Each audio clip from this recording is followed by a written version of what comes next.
주님의 이름으로 여러분을 축복합니다. 하나님의 은혜와 평강이 이번 주에도 여러분의 가정과 사업과 일터 그리고 관계된 모든 일에 부어주시기를 다시 한번 진심으로 축복하고 기원합니다. 이번 주부터 제가 철로역정이라는 책을 중심으로 해서 설교를 하려고 합니다. 철로역정 설교는 대략 한 20주가 걸릴 것으로 예상이 됩니다. 그래서 혹시 아직 책을 읽어보지 못한 분들은 이 철로역정이라는 책을 읽어보고 제 설교를 들어보면 아주 설교를 좀 더 쉽고 분명하게 들을 수 있을 것 같습니다. 특별히 시중에는 기독교 서점에 철로역정에 관한 책이 많이 나와 있어요. 근데 요약본이 아니라 오리지널 원본 번역본을 추천합니다. 특별히 제가 책을 한 권 가지고 있는데요. 크리스찬 다이저스트의 이 철로역정이라는 이 책을 가지고 구입하셔서 함께 또 은혜 받기를 원합니다. 이 철로역정이라는 책은요, 한 사람이 본인이 죄인인 것을 깨닫고 그리고 구원을 받은 이후에 여러 시험을 거치면서 천국에 입성하는 과정을 아주 스토리식, 이야기식으로 아주 잘 묘사한 책입니다. 그래서 복음의 진리와 기독교의 여러 가지 교리를 아주 생동감 있게 설명한 책이다라고 설명하고 싶습니다. 특별히 이 책을 읽어가노라면 거짓된 믿음과 참 믿음이 무엇인지를 분명하게 깨닫게 됩니다. 그리고 구원을 얻고 난 이후에 천국에 입성하기 전까지 성도들은 어떤 시험을 받는가, 어떤 유혹을 받는가, 그리고 그러한 시험과 유혹을 어떻게 이겨나갈 수 있는가를 가장 탁월하고 뛰어나게 우리에게 설명한 책이다라고 저는 여러분에게 소개하고 싶습니다. 따라서 정말 영적으로 깨어있기를 원하는 그리스도인이라면 이 책을 꼭 한번 묵상해 보기를 원합니다. 특별히 이 책은 친의와 성화를 아주 조화롭게 설명한 책입니다. 좀 어려운 말인데요. 친의라는 것은 예수님을 믿는 거듭남에 대해서 이야기하는 것이고, 성화라는 것은 거듭난 이후에 천국까지 가는 과정 속에서 거룩함과 영적인 성숙함을 이루어가는 과정을 성화라고 합니다. 그런데 안타깝게도 오늘날 사실 많은 교회 목회자들은 성도들에게 어떻게 하면 구원을 얻을 수 있는가, 이 구원 얻는 것에 초점을 맞추다 보니까 구원을 얻고 난 이후에 성도의 삶은 어떠한 삶을 살아야 되는가가 이렇게 많은 설명을 하지 못합니다. 그러다 보니까 성도들의 신앙의 삶이 구원을 얻는 것과 구원을 얻은 이후의 삶이 분리되어서 별개인 것처럼 생각하며 살아가는 분들이 많다는 것이죠. 그러다 보니까 행함이 있는 믿음으로 나아가지를 못하는 경향이 있더라는 거예요. 그러나 오늘 우리가 읽은 이 책은요, 특별히 청교도 신학의 아주 정수입니다. 청교도 신학의 진수라고 표현할 수 있는 책입니다. 그래서 이 청교도는 이 학문은 성화의 과정이 구원을 얻게 하는데 가장 필요한 것을 언급하다 보니까 믿음과 행위가 일치되는 것을 상당히 귀하게 여깁니다. 그래서 오늘날 말만 많은 이 시대, 행함이 없는 죽어있는 신앙의 삶을 살아가는 수많은 그리스도인들에게 참된 신앙에 깨어있는 삶이 무엇이고 행함이 있는 삶이 무엇인지를 우리에게 아주 잘 소개하는 책이다라고 저는 말씀드리고 싶습니다. 이 철로역정의 저자는 존 버넌입니다. 이 존 버넌은 처음에는 목회자는 아니었습니다. 그냥 하나님을 사랑하고 성경을 깊이 연구하고 읽기를 좋아하는 한 집사님이셨습니다. 그런데 성경을 묵상하면서 기존에 영국의 성공회의 가르침이 많이 잘못됨을 깨닫고 진정한 믿음이 무엇이고 진정한 회심, 진정한 구원 얻음이 무엇이고 정말 거룩하고 경건한 삶을 살아가는 것이 무엇인가를 고민하게 됩니다. 존 버넌이 살고 있었던 때가 1600년대 시대인데요. 당시에 영국 교회는 세속적이고 정치적이고 형식적이고 또 미신적인 것들이 많았습니다. 존 버뉴는 이러한 교회의 모습에 염증을 느끼고 거짓된 회개와 거짓된 믿음을 버리고 참 믿음으로 정말 하나님을 경외하는 자로 살기를 원했습니다. 그러는 중에 이러한 것을 강조하였던 청교도 신학의 그가 매력에 빠지게 되죠. 그리고 마침내 영국 국교였던 성공회를 버리고 신앙의 양심의 자유를 얻기 위해서 청교도를 선택하게 됩니다. 근데 그 결과는 혹독하게 됩니다. 그래서 1960년 감옥에 들어가게 되죠. 그리고 12년 동안 감옥에서 아주 힘든 시간을 보냅니다. 그러나 감옥에서도 그는 성경을 깊이 묵상하는 하루에 15시간 이상을 성경을 묵상하면서 12년을 감옥에서 보내게 됩니다. 12년 후에 출소가 되었습니다. 그러나 여전히 국교를 반대하고 신앙의 양심을 지키다가 다시 투옥이 되게 됩니다. 그리하여 1676년에 감옥에서 말씀을 깊이 묵상하는 중에 하나님으로부터 놀라운 감동을 받게 됩니다. 그 감동을 받아서 며칠 만에 한 권의 책을 쓰게 됩니다. 바로 그 책이 바로 전 세계에서 성경 다음으로 많이 읽히고 있는 철로 역정이라는 책입니다. 그는 1688년에 추운 겨울날 여전히 진리를 알지 못하는 자들에게 참된 복음을 전하다가 이제 추위에서 사실은 얼어 죽고 이게 세상을 떠나고 하나님 품에 안기게 됐죠.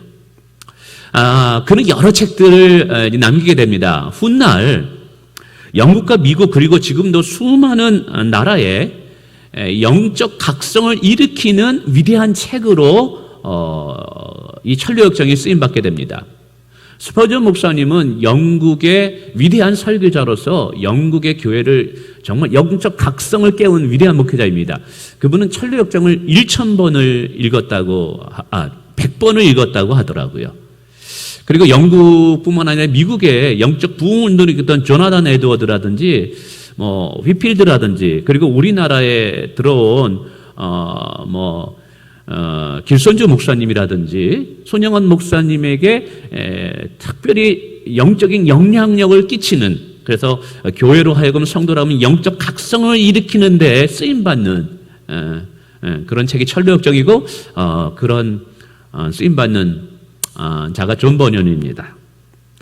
그래서 저는 이 책을 이렇게 총 일부만 해도 제가 알기로는 이게 20편으로 되어 있습니다. 그래서 이 한 편 한 편을 이렇게 간단히 설명하고 그리고 거기에 들어있는 영적인 의미가 어떤 의미가 있는지를 성경을 통해서 여러분들에게 한번 설명해 보려고 합니다. 우선 일부 1편의 내용은 이렇습니다.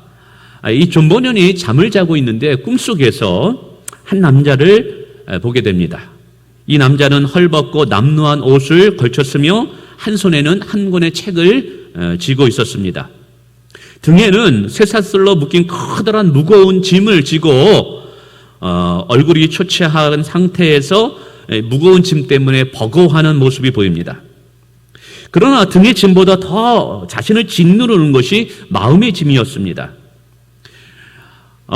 이 한 사람은 손에 든 책을 읽어가면서 온몸을 떨며 신음하지요. 그리고 더 이상 참을 수 없이 슬픈 목소리로 탄식하게 됩니다. 어찌할꼬 하면서 울부짖습니다.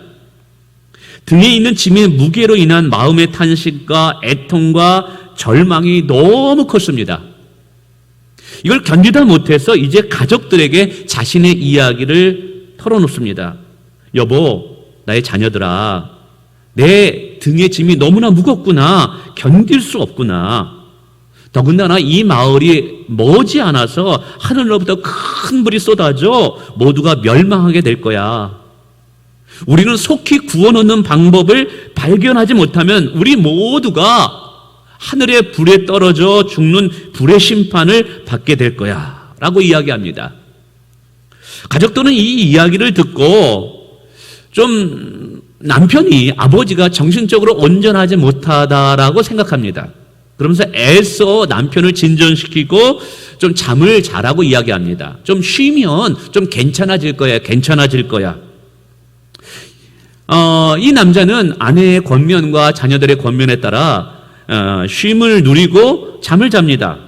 그러나 이상하게도 시간이 지날수록 자신의 등에 있는 짐은 더욱더 무거워지고 마지막에 심판의 날이 가까워온다는 두려움 때문에 결코 잠을 청하지 못합니다. 자신이 구원을 얻지 못하면 그 심판한 날에 엄청난 재앙을 받게 될 것이라는 이 두려움 때문에 그는 매 순간 마음이 무겁습니다. 그리고 손에 든 책을 읽고 또 읽습니다. 그리고 또 기도합니다. 그런데 이상하게 그 책을 읽으면 읽을수록 더욱더 절망하고 또 절망하게 되는 것입니다. 그러면서 그는 이렇게 외칩니다. 내가 어떻게 하여야 구원을 얻을 수 있단 말인가? 내가 어떻게 하여야 내게 다가오는 영원한 불의 심판을 내가 면할 수 있는가라는 고민을 하면서 이제 1편의 앞부분의 내용이 이렇게 기록되고 있습니다. 그러면 이러한 내용이 도대체 성경적으로는 어떤 의미가 있느냐라는 것이죠. 그러기 위해서는 1편에 나와 있는 이 상징적인 의미들을 좀 여러분이 이해할 필요가 있습니다. 우선 이 주인공 남자가 허름한 옷을, 남루한 옷을 입고 있다라는 이 의미는, 남루한 옷은 자신으로부터 어떤 의로운 행위가 없으며 하나님을 떠나서 불의하게 살아온 죄악된 인생을 상징한다라는 것이죠. 단순히 육체적 가난으로서 남루한 옷을 입은 것이 아니에요. 아무리 부자라 할지라도 죄의 문제가 해결되지 않을 때 심령의 가난함을 상징한 것이 오늘 1편에 나오는 허름한 옷을 입고 있는 남자의 모습이라는 사실이죠. 이제 등에 짊어진 커다란 쇠사슬에 묶인 짐은 무엇을 상징하냐 하면 내 안에 있는 죄를 상징하는 거예요. 진정으로 회심을 하려면 먼저 나의 죄의 무게가 얼마나 큰지를 깨달아야 된다는 것입니다. 그러나 오늘 이 글을 보면 다른 가족이나 이 성읍에 사는 사람들의 등에는 짐이 없어요. 오직 이 한 사람에게만 쇠사슬에 묶여있는 짐이 보입니다. 무슨 의미냐 하면 가족들과 이 성읍에 사는 사람들은 죄가 없다는 것이 아니라 영적으로 죽어있기 때문에 자신들의 죄가 있음을 전혀 깨닫지 못한다는 거예요. 그러나 은혜가 임하는 자들에게, 영적으로 깨어나는 자들에게 있어서는 자신의 죄가 회개하지 않을 때 하나님 앞에 영원한 심판을 받을 수밖에 없다라는 것을 깊이 자각하게 하고, 그리고 이 죄의 쇠사슬이 풀리지 아니하면 결코 평안을 얻을 수 없다라는 것을 이 남자를 통해서 오늘 우리에게 설명해 주는 거예요. 그리고 그의 손에는 책이 한 권이 들려져 있습니다. 이 책이 무슨 책이냐? 성경책이에요.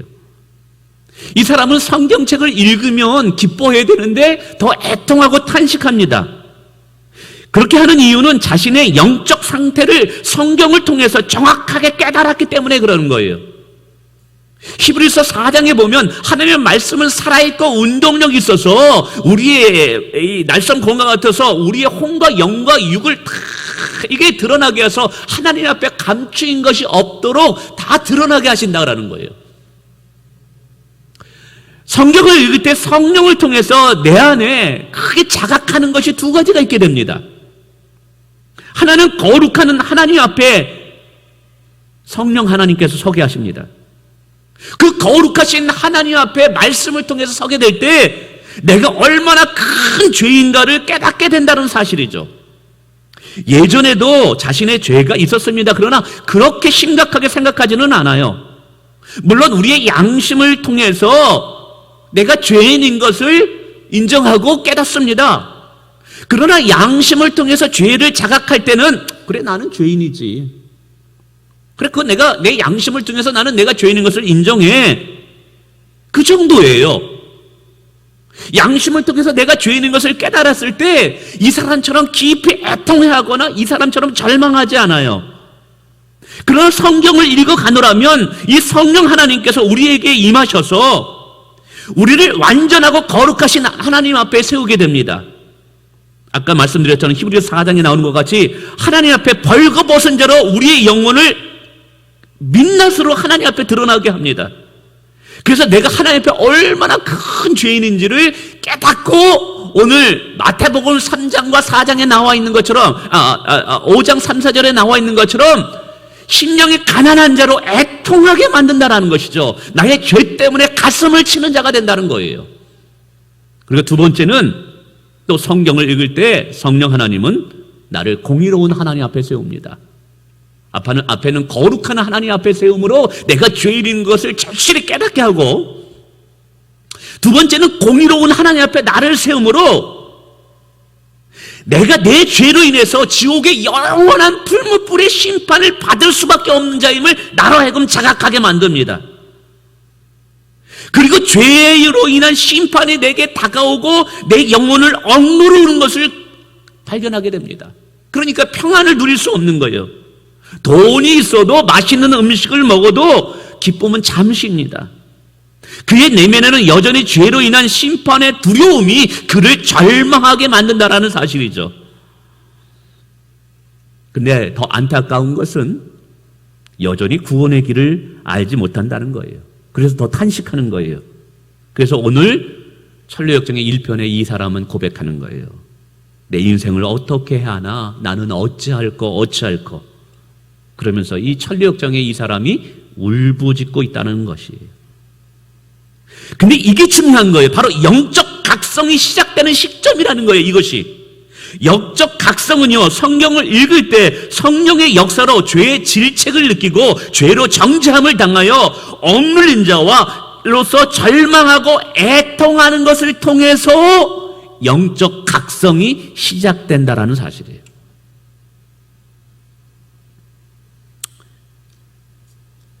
우리의 삶에도 그래요. 처음에 성경을 읽을 때는 재밌습니다. 기적이 일어나고, 야, 하나님이 이렇게 좋으신 분이구나, 야, 능력이 있는 분이구나, 감동이 있습니다. 근데 계속 성경을 읽다 보면 이전과는 전혀 정반대 현상이 내 안에 일어납니다. 성경을 읽어가면 읽어갈수록 죄에 대한 자각이 커지기 때문입니다. 그로 인해 내 안에 애통과 슬픔이 증가돼요. 내 안에 죄로 인해 영혼의 비참함을 보게 됩니다. 그러나 더 큰 절망은 내 안에 결코 나 스스로의 힘으로는 나의 죄의 문제를 해결할 능력이 없다라는 것을 깨닫게 돼요. 그러면서 나는 애통해하고 절망하게 됩니다. 바로 그것이 심령이 가난한 자는 복이 있나니 애통하는 자는 복이 있나 아니라는 이 말씀이에요. 그러면서 고백하는 것이죠. 그러면 내가 어떻게 해야 구원을 얻을 수 있단 말인가? 어떻게 하면 내가 구원을 얻을 수 있단 말인가라는 고백을 하게 됩니다. 정말 이게 중요합니다. 영적 깨어남의 시작은요, 기쁨으로부터 시작되지 않아요. 절망으로부터 시작된다는 거예요. 영적 각성의 시작은 애통함으로부터 시작된다는 거예요. 그 애통함은 자기의 죄를 깊이 인식하고 그 죄에 대한 심판의 두려움으로 인해서 절망으로부터 영적 각성이 시작된다는 것을 오늘 존 오웬은 우리에게 가르쳐 주는 거예요. 여러분은 이러한 죄로 인한 절망을 느껴보셨는지요? 그 거룩하신 하나님 앞에 서서 내가 얼마나 죄로 인해서 영적 파산자임을 스스로 여러분 자각해 본 적이 있는지요? 공의로운 하나님 앞에 섰을 때 이 죄의 문제가 해결되지 않으면 내가 영원한 지옥의 심판을 받을 수밖에 없는 이 절망에 빠져본 적이 있는지요? 두려움에 빠져본 적이 있는지요? 내가 용쓰고 힘쓰고 했는데도 전혀 나의 죄의 문제를 해결할 수 없는 여러분 이 애통함과 절망에 빠져본 적이 있는지요? 역설적으로도 여러분 이 절망과 애통함이 바로 영적 깨어남의 시작이라는 사실임을 기억하시길 바랍니다. 이게 성령의 역사인 거예요. 자, 그러면 왜 이렇게 성경은 죄에 대하여 우리가 애통하고 절망하게 할까요? 라는 것입니다. 이게 중요해요. 몇 가지로 간략간략하게 한번 설명해 보겠습니다. 첫 번째 화면 한번 띄워주세요. 이것도 띄워주세요. 그냥 제가 안 보이니까 답답하네요. 목사님. 우리 같이 한번 1번 읽어보겠습니다. 시작. 스스로의 능력으로는 구원을 얻을 수 없음을 알게 하기 위함입니다. 더 정확히 말하면 죄인을 영적으로 낮춤으로 스스로 결코 구원할 수 없음을 철저히 인정하게 하기 위해서 이 애통함과 절망을 하나님은 우리에게 허락한다는 거예요. 인간은 본질적으로 이 죄성으로 인해서 교만합니다. 그래서 자신의 죄인됨을 인정하려 하지 않습니다. 혹 자기 안에 죄가 발견된다 할지라도 스스로 자기의 죄의 질책을 떨궈내기 위해서 여러 가지 방법들을 동원합니다. 때로는 종교적인 행위를 통해서 자신의 죄를 지우려고 해요. 어떤 사람은 헌금을 많이 함으로 자기의 죄를 지우려고 하고, 어떤 사람은 예배를 한 번 더 드림으로 자기의 죄를 지우려고 하고, 어떤 사람은 금식함으로 자기의 죄를 지우려고 해요. 그러나 이런 모습들은 죄의 질책은 받지만 자신의 행위로, 하나님의 은혜의 십자가가 아닌 자기의 행위로 자신을 깨끗게 하려고 하는 세상적인 교만함이라는 거예요. 그렇기 때문에 성령 하나님은요, 우리가 우리의 힘으로 구원을 얻을 수 있다라는 이 교만함을 철저히 깨부수기를 원합니다. 그래서 우리로 하여금 죄로 인해서 절망하게 한다는 것이죠. 그리고 마침내 나 스스로는 구원할 수 없음을 인정하게 만듭니다. 이렇게 영적으로 낮아질 때 우리는 아까 고백한 것처럼 내가 어떻게 해야 구원을 얻을 수 있습니까? 라고 하면서 스스로의 구원을 얻을 수 있는 방법을 포기하게 된다는 사실이에요. 그렇게 될 때 우리는 두 번째 단계로 나갑니다. 바로 그것은 진정으로 하나님 앞에 회개하는 일이 일어나게 된다는 사실이에요. 죄에 대해 진심으로 회개하는 것. 여러분, 진정한 회개를 통해서 진정한 회심이 일어납니다. 오늘날 우리가 이제 사형리 전도도 합니다. 그런데 이 사형리 전도의 사실 가장 큰 약점 중에 하나는 복음을 4단계 단계로 설명하면서 예수 그리스도를 구원 초청합니다. 근데 거기에는 하나가 사실은 빠져 있어요. 그게 뭐냐면 당신은 죄인입니다. 죄로 인해서 엄청난 심판과 죄로 인한 그 고통에 대해서 설명을 해줘야 되는데 처음 복음을 듣는 사람이 거부감이 있을까봐 그 죄의 문제를 진지하게 다루지 않습니다. 근데 사실은요, 진정한 회심, 그리스도를 만나는 은혜를 겪기 위해서는 죄로 인해서 애통함이 반드시 있어야 돼요.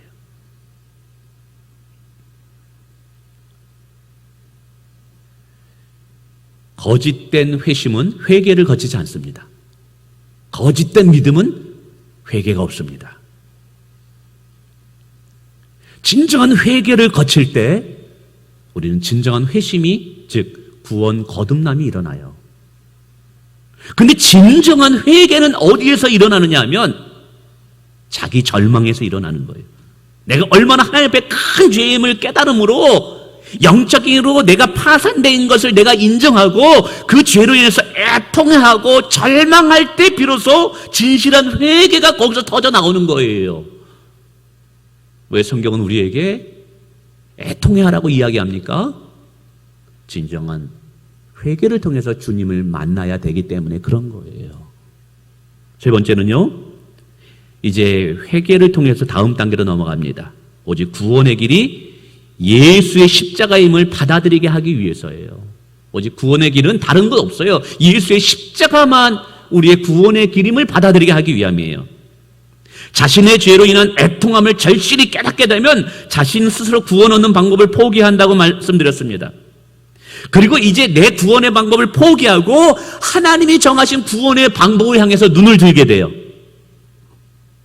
그러면서 하나님께서 우리에게 제시한 구원의 방법이 십자가임을 깨닫게 됩니다.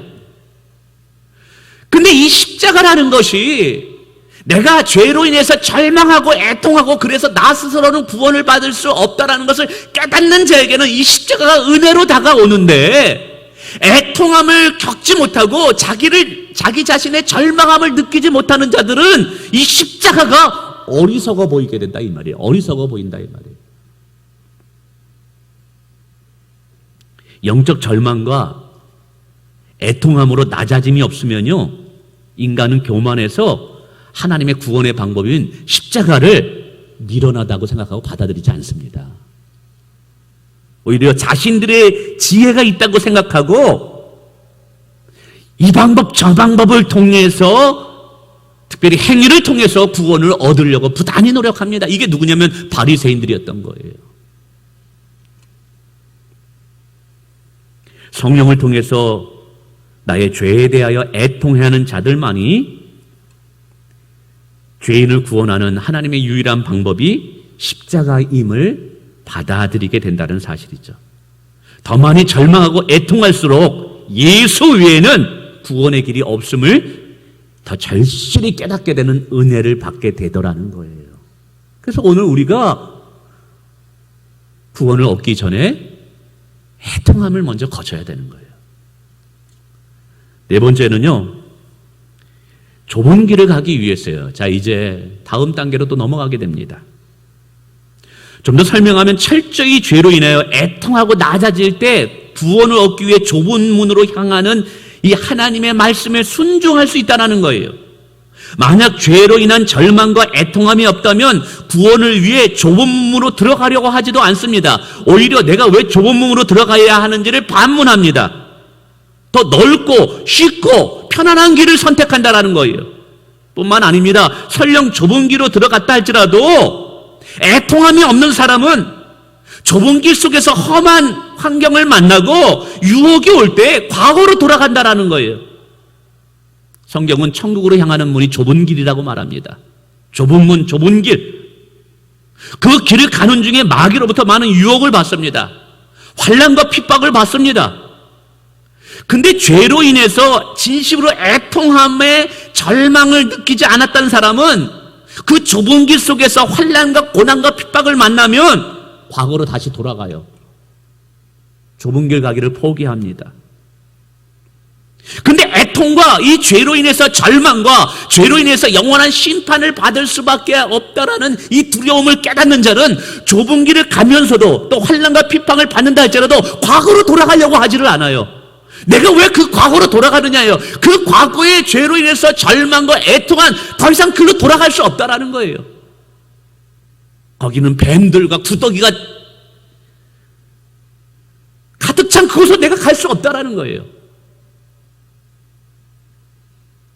죄로 가득하여 멸망을 받게 될 황금성에 살기보다는 차라리 힘들고 고단하지만 나는 좁은 길을 선택하겠다라는 거예요. 어떤 분들은 이런 얘기하더라고요. 목사님, 나는 과거로 정말 돌아가기 싫어요. 난 정말 싫어요. 난 옛날로 돌아가면 나 죽을래요 하는 분들이 있어요. 왜 그래요? 옛날이 너무 싫었던 거예요. 오늘 하나님께서 우리가 죄로 인해서 애통케 하는 이유는 과거로 돌아가지 않게 하기 위함이에요.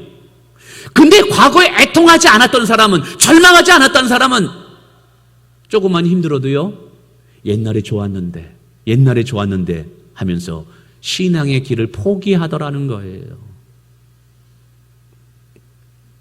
다섯째는요, 마지막입니다. 죄를 미워하고 죄와 싸우는 거룩한 습관을 가지게 하기 위함이에요. 왜 우리에게 성령 하나님은 애통하게 할까요? 죄로 인해서 절망하게 할까요? 영원한 심판에 대해서 두려움을 갖게 할까요? 죄를 미워하고 죄와 싸우는 거룩한 습관을 가지기 위해서라는 것이죠. 자신의 죄로 인해 애통함과 절망과 죄로 인한 심판의 두려움을 경험한 자는 죄를 미워할 수밖에 없습니다. 죄와 타협하기보다는 죄와 죽기까지 싸우는 삶을 선택한다라는 거예요. 죄는 난 죽어도 싫어. 그러나 죄로 인한 애통함이 없었던 자는 개가 토한 음식을 다시 먹듯이 과거로 돌아가 죄악된 삶을 얼마든지 다시 즐긴다라는 것이죠. 이게 중요한 거예요. 사랑하는 성도 여러분, 오늘 참 이것을 깨닫는 것이 중요한 것 같아요. 오늘 설교가 좀 무거웠습니다. 그러나 오늘 분명히 우리에게 말씀하고 있습니다. 심령이 가난한 자가 복이 있다고요. 애통하는 자가 복이 있다고요. 영적 죽음에서 깨어나는 것을 영적 각성이라고 말합니다. 이 영적 각성은 하나님의 말씀을 가까이 할 때 성령의 역사로 내가 죄인이고 그 죄로 인해서 내가 지옥의 영원한 심판을 받게 된다는 이 사실에 절망하고 애통하고 그리고 낮아짐을 통해서 영적 각성이 시작된다라는 사실이에요. 오늘 우리가 이런 은혜들을 누리기를 원합니다. 여러분, 영적으로 깨어나는 것은 처음부터 기쁨과 환희가 있는 것이 아니에요. 영적으로 깨어난다는 것이 처음부터 막 평안이 넘치고 막 그게 아닌 거예요. 오히려 거룩하고 공의로운 하나님 앞에 자신의 영이 파산되어 있음을 철저히 깨달음으로 애통해할 때, 이게 역설의 법칙이라는 거예요. 역설의 법칙. 여러분, 이렇게 절망하는 자만이 죄악된 오늘의 삶을 버려버리고 구원의 길을 향해서 출발할 수 있다는 사실을 기억하시길 바랍니다. 그러므로 여러분, 더 많은 은혜를 받기를 원하세요? 더 많이 애통하세요. 십자가가 더 크게 은혜롭게 다가오기를 원하십니까? 요즘 십자가를 생각하고 이렇게 찬양을 해도 눈물이 메말라 있습니까? 더 절망하시길 바랍니다. 하나님은 그런 자들에게 더 큰 역설적으로 소망의 기쁨을 주실 것이기 때문에 그래요. 오늘 제 말씀을 헤르만 헤세라는 유명한 작가가 기도를 하나 썼습니다. 절망케 하소서라는 기도예요. 제가 이것을 읽어드리며 오늘 제 설교를 마치려고 합니다. 한번 제가 읽어보겠습니다. 앞에 여러분 화면 보시면서 눈으로 따라오세요. 하나님이시여, 저를 절망케 하소서. 당신에 대한 절망이 아니라 나 자신에게 절망하게 하소서. 나로 모든 슬픔을 맛보게 하시고 온갖 고뇌의 불꽃을 지나가게 하소서. 온갖 모욕을 겪도록 해 주옵시고 내 스스로 지탱하는 것을 도와주지 마옵시고 내가 발전하는 것도 돕지 마옵소서. 그러나 나의 모든 자신이 허물어진 뒤에 그때 나에게 가르쳐 주옵소서. 하나님이신 당신이 허물어뜨리셨다라는 것을 깨닫게 하소서. 당신이 불꽃과 고대를 낳아주셨음을 기꺼이 멸망하고 기꺼이 죽겠사오나 오직 당신 품에서만 죽을 수 있기 때문이로소이다. 아멘. 우리는 절망을 통해서 새 사람으로 여러분 새 생명을 얻게 되는 줄을 믿습니다.